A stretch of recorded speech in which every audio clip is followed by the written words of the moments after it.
Sunlight. Swim. Moonlight. Dance. Murder. Employment. Country. England. Skyfall. Awesome. Hi, I'm Kevin from the SDP, and this is the 007 Diamond Jubilee.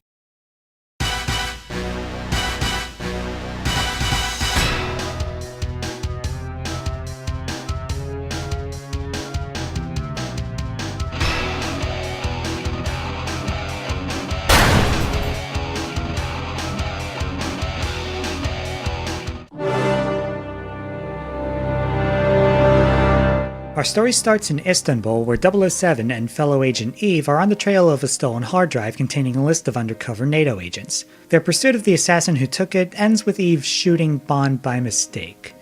Cue opening credits. We return 3 months later to M, who is being pressured to retire because of the mishap. On her way back to MI6's headquarters, their computer network gets hacked and her office blown up. Bond, who had survived Eve's mistake and has been hiding out in India, hears news of the attack, returns to London to get his job back, and searches China and Macau for the man who set this all up. Bond's partner on the opening mission and our first Bond girl is Eve. Whilst generally competent, she ends up accidentally shooting Bond in the aforementioned scene, as I described earlier, and so their relationship, although never quite romantic, becomes playfully rocky. Filling the role of the more glamorous Bond girl is Severine, a femme fatale in the employ of the villain. What would otherwise be yet another shallow love interest is tempered by her backstory. A former prostitute, she's only working for the villain to stay safe and wants Bond to help her out of her ordeal.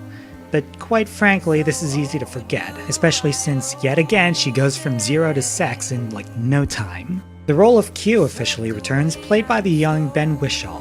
This iteration of the character comes across as someone who takes every opportunity to prove himself, exemplified in such lines as this boasted 007 in their first meeting. I'll hazard I can do more damage on my laptop sitting in my pajamas before my first cup of Earl Grey than you can do in a year in the field. The other big letter in MI6, Judi Dench's M, plays a much bigger role in Skyfall's plot, but after the remote attack on their headquarters, he is dogged by Gareth Mallory, chairman of Britain's Intelligence and Security Committee. But it's not like he's personally out to get M, he's just making sure the right people take responsibilities, so he's more of a lawful neutral, really. Although, without wishing to spoil, he confirms his allegiances near the end in a way which shows strong character development. The villain is Raoul Silva, an independent cyber-terrorist and former MI6 operative. After attempting to disrupt the Hong Kong handover in 1997, he was betrayed by M and arrested by the Chinese, for which he still holds a grudge against her. It is refreshing in this respect that his evil plans entail not money nor world domination, but revenge against one specific person whom Bond, and we the audience, have grown attached to. Javier Bardem's performance may come across as awkward in some points, no doubt exacerbated by his bright blonde hairdo, and the actor having been typecast as that guy from No Country for Old Men, or is it just me? But then again, some of the most memorable Bond villains have had their own moments of charming awkwardness. But Silva makes it work because of his personality. He's playful, something of a man-child. Bringing down businesses and even governments via illicit network activities is apparently a hobby of his. He even does stunts like challenging Bond to a William Tell-style competition involving Severine and a glass of scotch. You guessed how well that turns out. In doing this, Silva gives us something the James Bond reboot has thus far lacked. A well-defined, perhaps even iconic antagonist.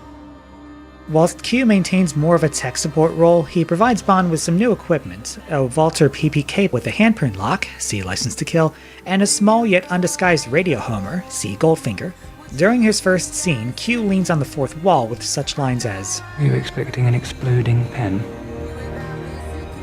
We don't really go in for that anymore. Well, maybe we do.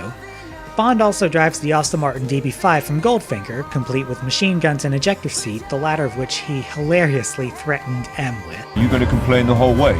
Oh, go on then, eject me. See if I can. The title song is performed by Adele. Now, her brand of neo-soul is a perfect fit for a James Bond theme, carrying with it an air of sophistication, danger, and retro aesthetics which perfectly represent a modern-day interpretation of 007. Combine that with the lyrics about making a last stand against certain doom, and this sets an appropriate dark tone for the film.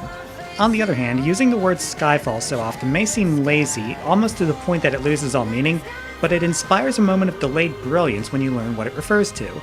In fact, given the extra context, I might even consider this another image song from the point of view of M just before the final conflict. Motifs in the opening credits include water, blood, blood in water, and shadowy interpretations of some of the film's sets, including the MI6 bunker and the cemetery outside Skyfall.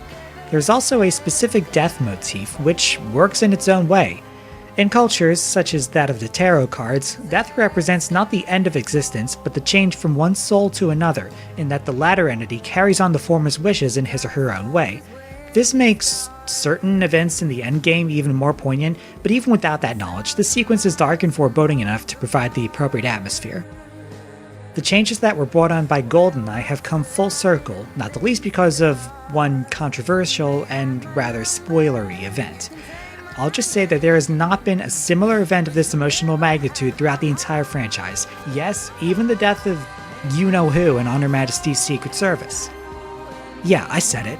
At the end of it all, we have the traditional setup of M, Q, and Moneypenny, all in what looks to be the same set as in the Connery through Dalton eras, thus bringing to point the film's motif of old versus new.